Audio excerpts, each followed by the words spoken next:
Alison from Exploding Tree Chocolate is joining me now from Clonakilty in West Cork. Welcome, Alison. Hi, Brian. Thank you. Thanks for having me. Thanks for coming. So, as I said, you're down in Clonakilty, but you're not from Clonakilty originally. No. How did you end up down there? It's all the blowing story.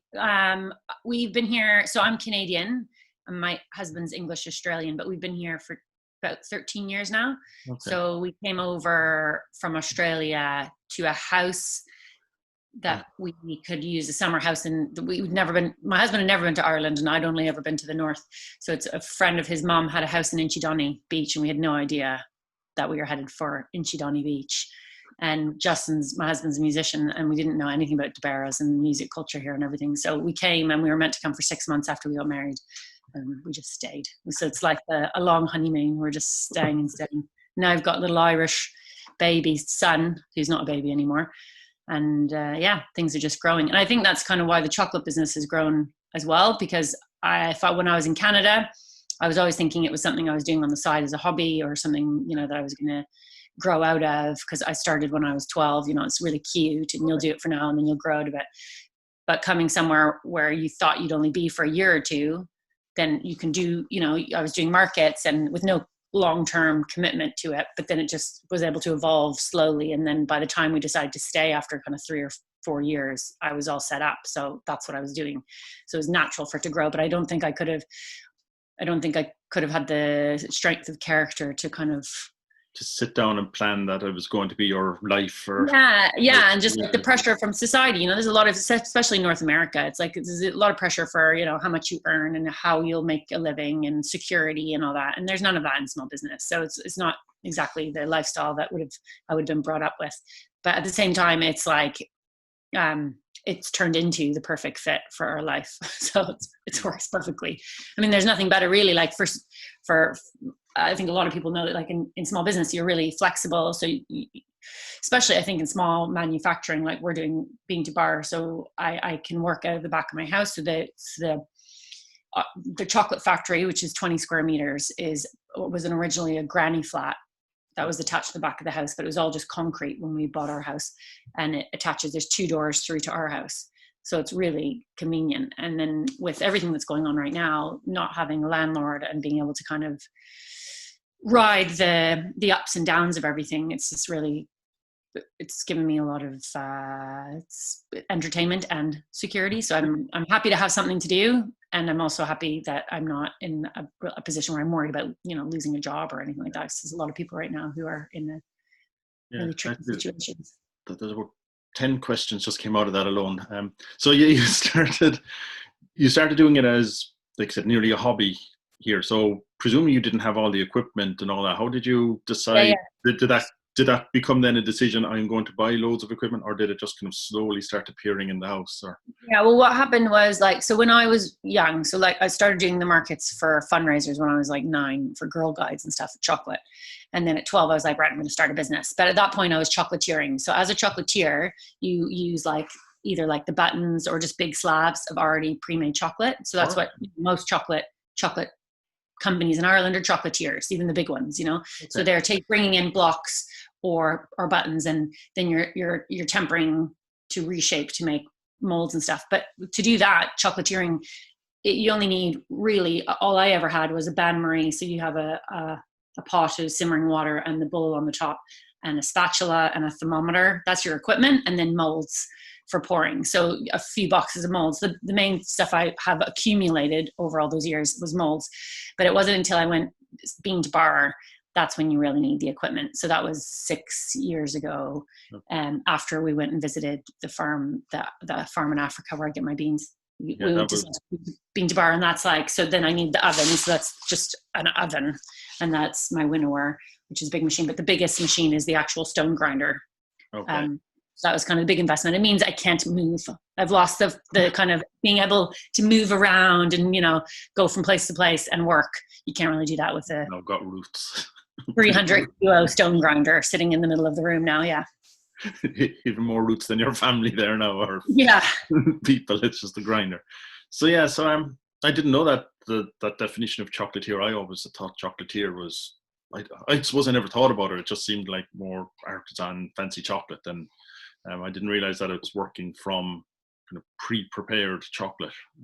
So that's yes, I mean, chocolate, like if you think of chocolate, it's an ingredient, right? Like a lot of people would think of chocolate as an ingredient. And even when I was growing up, like for a long time, you never really think where chocolate comes from. It's like it's made. Yeah. Nobody really connects. We're only recently really starting to connect with where chocolate comes from, that it comes from cocoa beans, and cocoa beans have a story, and you know there's ethics around that.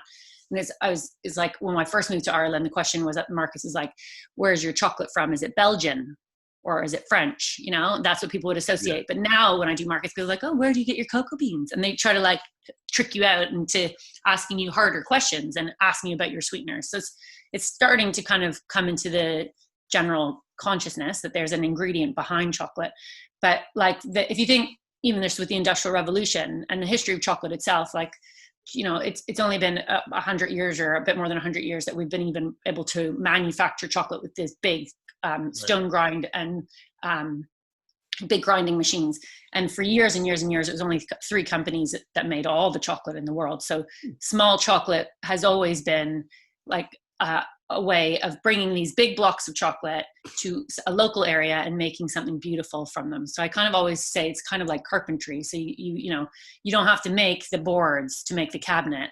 So, okay. You know, the carpenters start with a base that's been manufactured and they make something beautiful. And that's what chocolatiers traditionally do. But then with packaging came the ability for the big companies to make those 100, you know, miles away and ship them to the town. So the chocolatier role kind of got a bit muddled. And I think that's why the bean to bar movement has been born out of that. But it's only been in the last 10 years or so that we've been able to, the machines have been made into sizes. And it's kind of this partnership between Indian spice grinders and American Motors have come up with these machines that can make smaller quantities of cocoa, of chocolate. Okay. And you get yours, you said, from a single farm, or is it a single crop anyway? Yeah, it's a cooperative. So it's in Ghana in West Africa. They're called Kwapa Cocoa. So they're one of the older cooperatives. And it's, I think they've got 1,200 small farms. So it's a fairly big cooperative, but each farm is about 4 hectares. So they're very small farms. But in West Africa, yeah, I could talk about a long time about all this, but West Africa is like the political situation and the history in West Africa and cocoa. That's why I like sourcing from there. It's horrendous. It's bleak. So they brought cocoa over from, you know, South America because of slave labor to take advantage of horrendous working conditions and cheap and slave labor. So and now 70% of the world's cocoa comes from that part of the world. So we've created this monster where this whole industry has been built on the back of really horrendous labor conditions. And people are there still. There's like the average farmer, I think they're working for €1.70 a day, non-fair trade. And then even at a fair trade premium, they're trying to get them up to about $2.50 a day, which is the standard of living, a living wage out of poverty. But it's like, we have a long way to come, but I think we need to focus on West Africa because that's where 70% of the world's cocoa comes from. But there's still so much, it's still ripe with child labor and slavery because it's still so much conventional cocoa comes out of that rather than ethically kind of traded cocoa. And how much do you know, you probably do off the top of your head, like how much is ethically traded versus what percentage versus what we see in? I think it was 7%. I think they had 20% production. So they could get up to 20%, but they were only actually selling. They only had buyers for about 7%, which means it's very tricky for the fair trade cooperative because they're paying people well, but then they're having to sell some of it still to the conventional market who don't want to pay the right prices. So they're having to subsidize the premiums. So fair trade does the thing where you're not just getting your working wage, but they're also giving a bit of another little pot of money to basically your local council. Okay. And they'll decide if they want for the town. So that money benefits the town and it goes to the elders basically. And they'll say, we want a new sanitation facility or something. But because they're not selling all the cocoa, there's more and more farmers obviously that want to sign up to fair trade. Yeah, obviously everyone would. That's what they want, but they're not selling enough cocoa to be able to grow. Right. So that's what they need support. They need big support. And even in the Ivory Coast, which is like way behind Ghana in terms of being able to do ethical chocolate. It's known for being really, really dismal. They've started, there's a farming, I recently just got an email, because you get these emails saying, oh, we started a farming cooperative, can you buy cocoa from us? It's fair trade. And I'd love to say yes to all of them, but I don't make enough, I don't produce enough to say yes to all of them. But they're saying they're the first ones in the Ivory Coast going fair trade, and they're trying to set up the fair trade system in the Ivory Coast. So that would be amazing as well. Yeah. And how does sorry. It's just general like consumer awareness. I think it's one of those things where a lot of people, and myself included, like you don't really realize, we kind of think that we've gotten over a lot of these trade issues with commodities like chocolate and sugar and coffee and tea, but we haven't at all. It's just marketing. The marketing's gotten. Yeah, I wonder a lot about that. Sometimes you see the fair trade, and at the back of your mind, you're wondering, is it just a marketing slogan? Sometimes you don't know. Yeah, and I think the fair trade.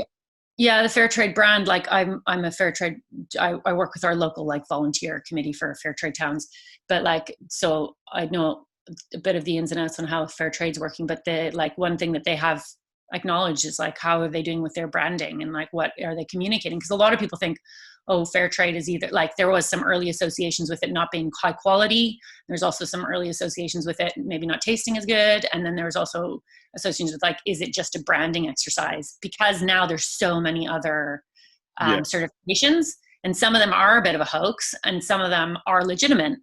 But fair trade is the best because it's completely independently certified. And the tracing system, like the paperwork I have to do, you'd only be passionate about it to certify fair trade if you're a small business, because it's not one of my big selling points. My selling points would be more about like the alternative sugar and the, bean to bar and local kind of stuff. But you have to do it's a big paper trail to make sure everything's going back. And every bag of my cocoa comes in with a tracing number. So I can track in a system, I can track each bag of beans back to which farm it comes from. Okay, it's a lot more advanced than I had assumed. I mean, it's like you said, it's maybe they sometimes don't get that message across exactly how how traceable it is. Well, sorry. No, sorry. I just wondering, like, so you get in. I've seen you when you've done the video and with cocoa pods. You don't get in the cocoa pods though yourself. You get they husk them there and put the beans in front of you. Okay. Exactly. I was wondering, like, I think that was some volume of stuff coming in the door, Yeah, no, they come in. So I get the beans in 65 kilo sacks. The pods are broken open, and it's one of those, like, it needs to be sun dried, which Ireland is not the best conditions for sun drying cocoa beans. So in a perfect world in Africa, they'd be able to process them to the nib, because that would be more money for them as well. But any bit of processing over there is better. But they're basically hacking them open, scooping out the insides, putting it under banana leaves, fermenting them, and then sun drying them on screens, bagging them, and sending them over. And have you been able to still get supplies during this lockdown? Yeah, it's actually right after this. There's a fair trade conference on. I'm going to hop into that. But there's a lot of issues around, especially COVID. Yeah, COVID and commodities. So there's a lot of problems, and I'm about to learn more. But there have been massive issues, but I haven't had any problems so far. But I only order twice a year, so you have to order your cocoa in advance, and then so I'll order between half a ton and a ton at a time, and then I have them in the other room in storage, and they sit there waiting to be used. If you're going off to a meeting, feel free. If you've got another minute or two, I just check with you. But yeah, so you now you make the handmade chocolate. You bring in the thing, you do it from the raw bean, you grind it, and I know you're going to tell us all about that. But where are you selling now? Are you still mainly selling in markets? I know you have an online store. Yeah, I've kind of stopped doing markets since my son got a bit older, because I was just trying to juggle too many things. I still do the specialty markets like the Christmas markets and Easter, but not this year. But a lot is wholesale to retail, so I'm in shops like I'm only in small independent shops. So I've made the decision to be in the small shops. So I'm in like shops like the Hop Sack in Rathmines in Dublin, and the Dublin Food Co-op, and like the Key Co-op, and those kind of health food shop cooperatives and places like that. And then a lot of it's online, but also a lot of what I do is I'm trying to get people back to buying one step earlier in the process, which is the unrefined rough chocolate. So the equivalent of my base, what a chocolatier would import Okay. which is what I make from the bean. So you roast the beans, you crack the beans, you winnow off the shells, and then you grind it for 3 days in a grinder. And that's where you add your other ingredients to make your bases. So I think I have 6 or 7 bases, like my milk chocolate's one, goat chocolate, oat milk chocolate's one, then there's the dark and 100%. So those are all bases. So then you pour off the base, and I pour them onto trays because I don't have a button machine. That'd be over the top. But so I pour them off into trays, and then I just like bash it up with a sledgehammer essentially, and then I bag that in shards. So it's like broken shards of chocolate. Okay. And that's the same ingredients and taste as like a finished chocolate bar, but I haven't done the tempering and I haven't done the molding, and it doesn't have the same packaging. And it also then is classed as cooking chocolate, so there's no VAT applied. So it's a way of people buying like FairTrade, coconut sugar, ethical chocolate that is less expensive, and that's more about, I suppose, me, then I can sell more volume of cocoa for West Africa rather than trying to make, like I do Easter bunnies and stuff at Christmas, but I'm more passionate about the ingredient side of things and making just ethical, kind of healthier chocolate that people can enjoy. But the problem is, obviously, it gets more expensive for people. So taking them one step back and getting people into eating like the rougher chocolate just kind of evens the playing field a bit for me. Okay, well that's great. I'm going to check that out. I hope everybody else will go and check out your booth as well, and then they can check out your website. It's explodingtrees.com or .ie? Yeah. .com. Had to think there. But they can find anyway in the booth, and hopefully they'll go check it out. And you're doing this whole bean to bar explanation for us anyway as well. And go check out that kind of raw chocolate would be that stage back, is it, or?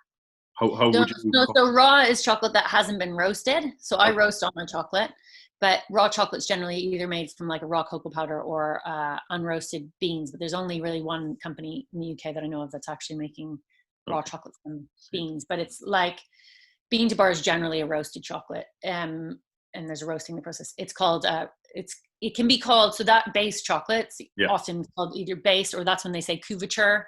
Or it's just, I call it rough untempered or cooking chocolate.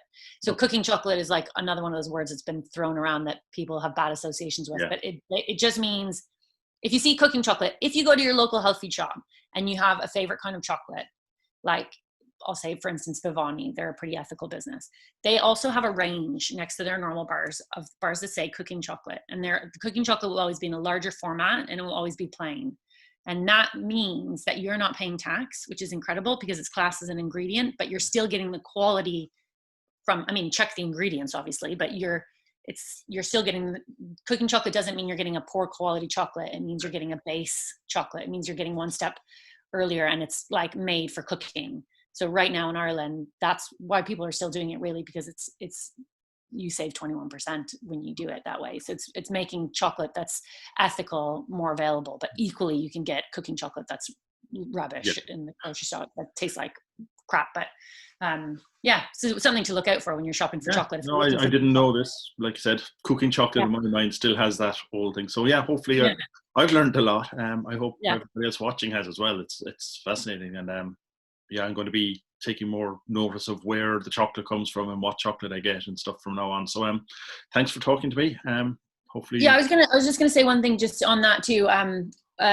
Just to say, so there's kind of two streams of getting ethical chocolate too. There's the fair trade, which is mostly focused on countries that are like have had a history of really horrible trade and slavery. But then there's direct trade, which is also a generally very legitimate and ethical way of trading, but that is usually with countries that are like in South America, that would be like origin countries from native cocoa. But because they're able to trade directly, so they can send you one bag of cocoa, they don't have to go through a fair trade system. But the big countries that are corrupt, they have to have fair trade because the farmers don't have access to the ports. So they have to club together and make a bigger organization and a cooperative in order even to trade, because the port fees, I think, are $4,500. So you could never send anything as a farmer in West Africa. So it's not to say that fair trade is the only way, but it is the only way if your origin is a West African country, or some countries like the Dominican Republic and Costa Rica, for example, their fair trade's really important there too. But if you see direct trade on the label, And the smaller the company, and if you're seeing direct trading thing, that's usually really legitimate as well. And I always kind of encourage people, like a lot of us, especially small chocolate makers, we're small. So we love hearing questions, and you can write and say, I just want to make sure that, tell me more about your origins, and people are really happy to oblige. There's some really good chocolate in Ireland and in the UK, and to keep your eyes out for. Okay, well, listen, we'll do that. And so, yeah, look, anybody, if you have any questions, then just email Alison. Her email's on the booth. And check out the chocolate and the website. And thanks a million for talking to me. Thanks, Brian. Take care. Okay, thanks. Bye.